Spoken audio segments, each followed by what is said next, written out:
मागणी हीच आमची प्रार्थना, हीच आमचे मागणी.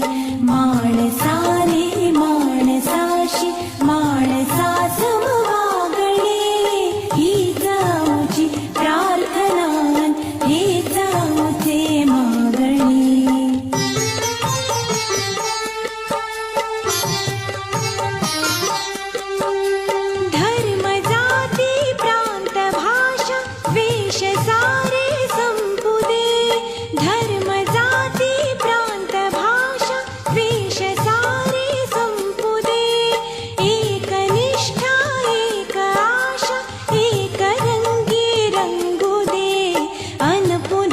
पसरो मनावर शुद्धतेचे चांदणे.